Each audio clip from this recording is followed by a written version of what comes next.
What is up, YouTube fam? Your boy is on his grind one more time, back at it again. In the past, I've had several people actually message me in regards to the trunk popper and how you can add that to your car.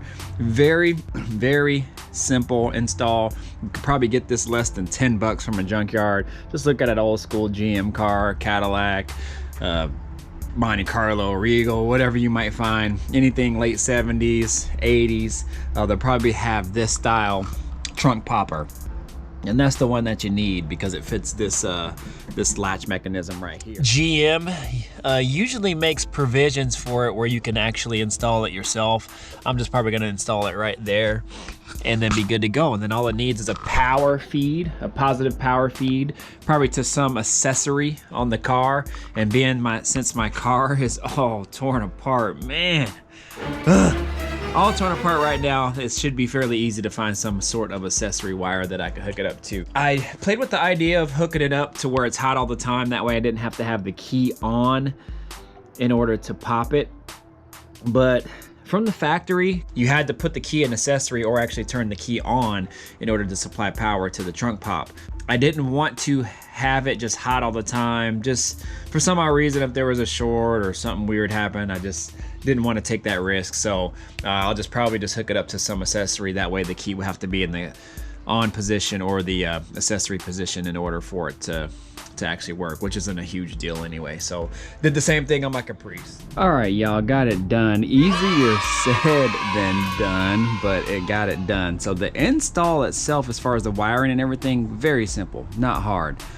The wiring, as far as running it, man, just because you got to take out the back seat and you got to take off the seal plates, and then you got to take off the paneling on the side there near the kick panels, and then you got to take out the glove box and all that stuff. So luckily I had a lot of the stuff already done since the car is basically torn apart, but still a pain in the butt. But anyways, show you guys how I did it. So as I mentioned before, this is already in there. I just had an extra screw to put this up here. So what you have to do, and I don't think that I went over this, is there's a hole right here that's already there for a screw, and you just basically fit it the size. I usually go a little bit bigger, and then I just drill it in first and then make sure it screws in good, and then you're good to go. There's a little tooth inside of here mechanism, and that's what pops the trunk, but that tooth actually slides into the latch, and you'll be able to tell because there's a tab there, and that tab is you have to basically cut it off.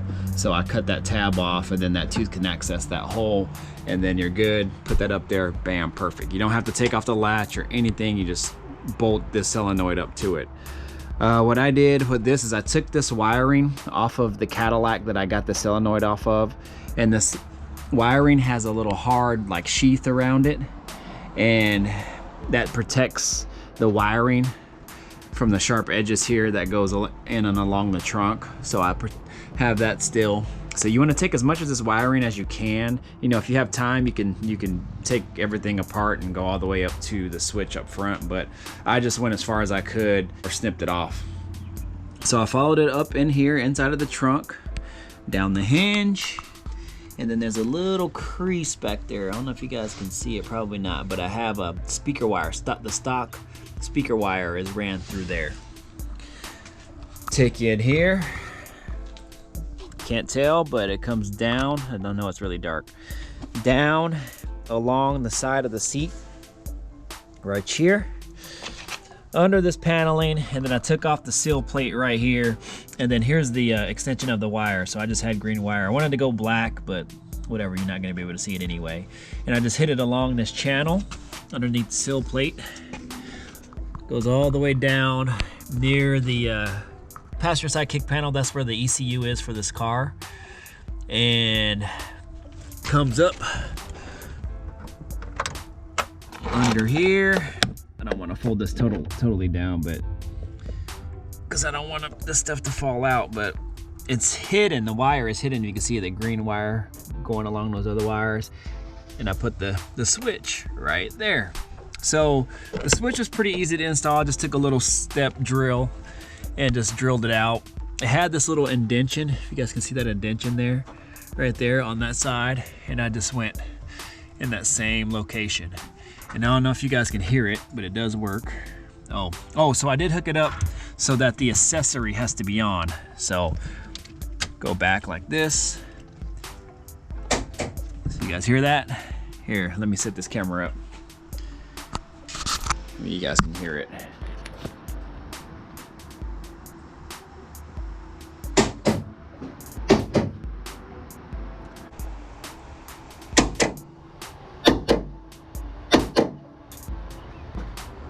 So if you heard 3 loud clicks, that was me.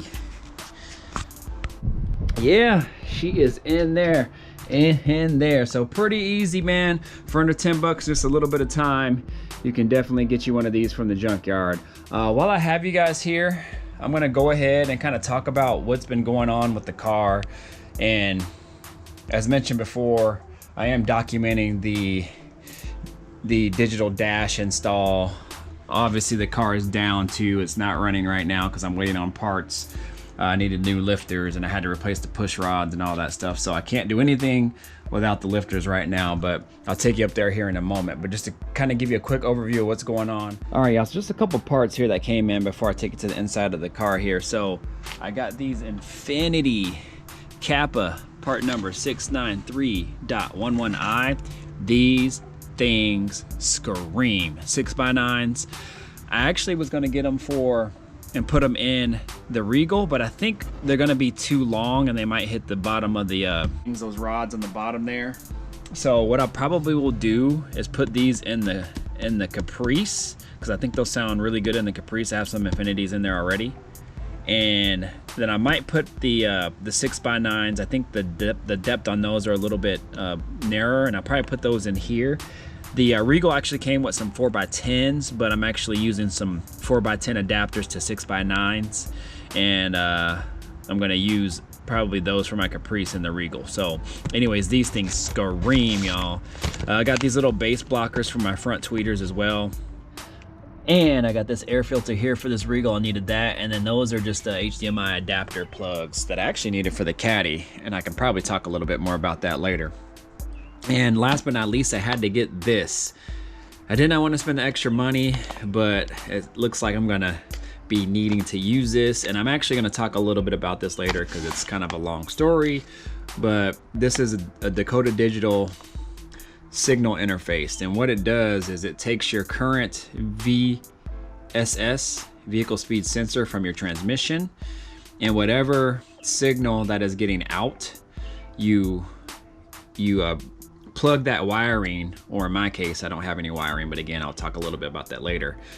You plug that signal into this, and then you give this power and ground, and then this actually breaks down that signal and then gives you the correct speed out to your dash or out to your computer, wherever you send it to. And it has 5 different outs, and these directions here kind of walk you through the steps on which one is best suited for your particular build. And the reason I had to do that, again, not diving into it too much right now, is because the way that I was going to do it originally, it will still work. However, I can't get the damn vehicle speed sensor currently that's mechanical out of the transmission. Long story, but I can't get it out. I don't know what's up. I guess if I battled it for a while, I probably could, but I tried forever to get that thing out and it's just not working. So I have to go a different route for right now, but again, I'll attack that later. The wiring is pretty much almost done. I just got to wire that Dakota Digital into here. You can see my mess of wires down there. Man, everything all labeled nice and neat, but it's good to go. I got everything pretty much dialed in. The vehicle speed sensor that I currently have wired in over there, the one that I was gonna go with, that yellow one there. So that's actually out of a 90s Camaro. It's a 4-out vehicle speed sensor buffer, but I can't use it as of right now per the situation that I'm in. So yeah, so it's gonna be pretty much just chilling. Got the stereo out and everything because I had to access some stuff behind that. That is the dash, and it's working great. And everything is pretty much out. So we are almost all done with the wiring. I actually went to the store today to get some more screws and spacers and things like that so I can mount the dash or the speedometer up there all nice and neat. So that should be back together here pretty soon. Take it to the front here, and the car is all torn apart, y'all. All torn apart, man.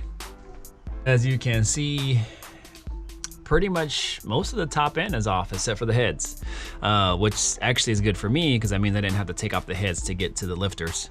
So that's great, but everything is good. This motor's clean, man. It's really, really clean. I did find out some good things though. These heads have been reworked, and then here is where the old EGR system used to go through there, and it's been magnesium filled. EGR is still installed on my car, but it's not really serving a purpose other than vacuum. So I actually ordered an EGR delete plate, so that'll clean up that whole side of the head and the manifold and everything. So that'll be great. Got my lifters coming. They should be shipped out today. I guess they've been delayed, and so I'm not gonna get them this week. I was hoping to be able to drive this car soon, but it doesn't look like I'm gonna be able to do that. For the dash, you have to get the oil pressure sensor from the donor car, so I got that down there.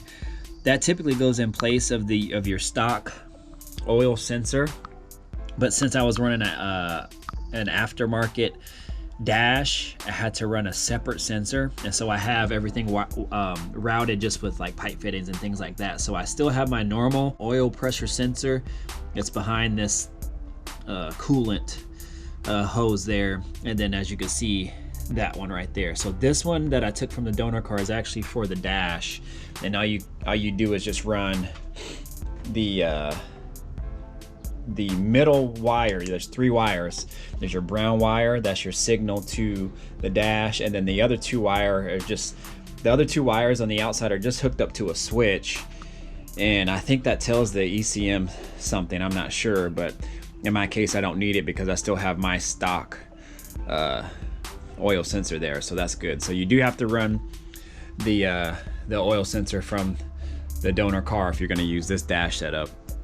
Also, I took the coolant temp sensor as well. Now this is basically the same sensor that's on my car right now, and I took this because you have to also run this to the dash. Basically, I will be keeping my normal wiring as far as my sensors and everything normal to this car will remain, but the sensors from the donor car, the S10 Blazer, the coolant sensor and the oil sensor, I took because I'm gonna have to use those in order to run the dash, which is not a big deal because this will actually replace my other coolant sensor that I used for my aftermarket dash anyway. So it all works out. And so while I'm at it, I actually just decided to kind of upgrade some things kind of as I went and clean up everything as it was all torn apart. So the intake is off, and I actually have it over here drying. I painted it just aluminum colored. I cleared it and it looks a lot better than what it did. So this is where the EGR was sitting right here. It was sitting right here, so I'll be able to get rid of that big bulky thing. And it also had a box back here. I'll probably be able to get rid of that as well too. So, and then these are my rocker arms and my old lifters, and I'm also waiting on my gaskets too. So and then I got new valve cover gaskets over there as well. So not to bore you guys, but just kind of just wanting to update you since I really haven't had a chance to load any content on this car, because I am trying to do the dash, the digital dash swap all in one video. And that's what I want to do. I don't want to break it up. So I'm trying to do it all in one video. I'm just filming as much film as I can and breaking it down, and then that way I can just do it in one shot. And then this will obviously be separate as well too. So, but yeah, y'all, that's pretty much it. So I just wanted to mainly just touch up on the trunk popper. That's what the video was for, but just to give you a quick update on where I'm at, this is where I'm at. So, but yeah, y'all, I'm gonna go ahead and get it in the house and get something to eat. But you guys know what to do. Like, comment, subscribe, man, do all that good stuff. Stay with me. It's been a long road with this car. Sometimes it annoys me, but that is a part of the game, and I'm gonna continue to give it love and get it to where it needs to be. And as soon as we can do that, I'm sure she'll be happy, and then we will be out hitting the streets here real soon. So yeah, y'all. All right, stay tuned for more. We coming. Deuces.